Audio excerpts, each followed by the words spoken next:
Good. You remember, or you know probably already, the different levels of prevention. Here, I have a nice diagram developed, presented by Marc Jamol, a good friend of mine. As you see in this diagram, it's made very clear for also for students to understand and to memorize these concepts of primary, secondary, tertiary, and quaternary prevention. So it has two dimensions. The first axis is showing the disease, whether the doctor's side, whether there is a disease present or absent, and the patient side, the illness, the perception of the person, or the symptoms, whether there are symptoms present or absent. If there are no symptoms and no disease, we call, and we intending to do something good for the people, that we call the primary prevention, like immunizations or preventing the person to initiate tobacco smoking. If the disease is already there, but symptoms are not apparent, the person does not feel the symptoms yet. So there is a hidden disease. It is there, but still not so progressed to cause symptoms. That is like in this, the example could be the mammography for early detection of breast cancer, or occult blood in the stool to detect colon cancer. These are the frequent screening programs. That's why I'm mentioning these. There are many other screening programs. So any screening program could be given as an example of secondary prevention. The disease is already there, but no symptoms yet. If there is a disease and it is causing also symptoms, like the apparent overt diabetes mellitus, and that then we don't have anymore the possibility, of course, for primary or secondary prevention. In this case, we try to prevent the complications. As an example of diabetic complications, we can give diabetic retinopathy or diabetic nephropathy, and so on. So if you manage the disease well, if you treat the disease according to the guidelines, then you may prevent the complications, and that's called tertiary prevention. However, beyond that, we have the rather new, comparatively new terminology, in a term called the quaternary prevention.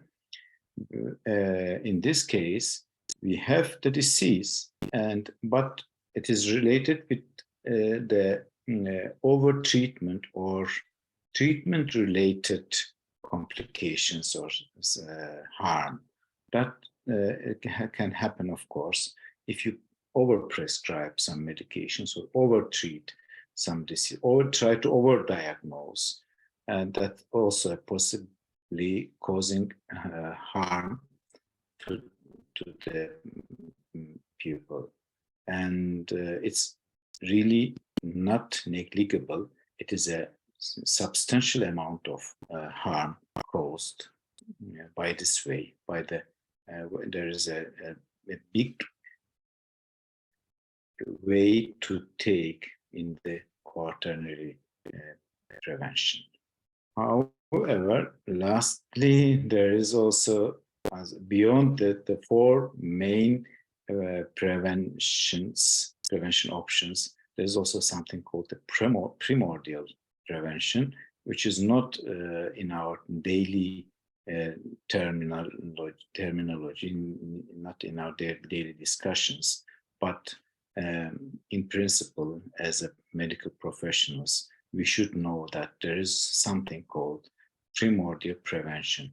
It was suggested in 1978 And it means do activities that prevent the penetration of risk factors in the population by intervening to stop the appearance of the risk factors. So you eradicate the risk factors. An example could be the eradication of the smallpox virus from the world, or the eradication, if you can eradicate any other risk factor. If you could eradicate tobacco, and then you could, of course, prevent tobacco-related diseases. Okay, so coming back to our presentation format, we have in all my presentations, as you are used to it, we critically appraise the validity, the importance of the research, of the finding, of the evidence we are dealing with, and its applicability. So, how can we study harm? One question. How can we, the first important step is, of course, how to study harm. Which kind of studies are addressing this question? One option could be, of course, the randomized controlled studies. This is the best, really high evidence research type, study type. However, although they are providing excellent evidence, it is not always to conduct a randomized controlled study to study harms, medication harms. Beyond RCTs, we have also cohort or case control studies. They are also frequently implemented, used to study harm, but doesn't matter whatever you use. So our suggestion is to look first for the RCTs, then for cohort or case control studies.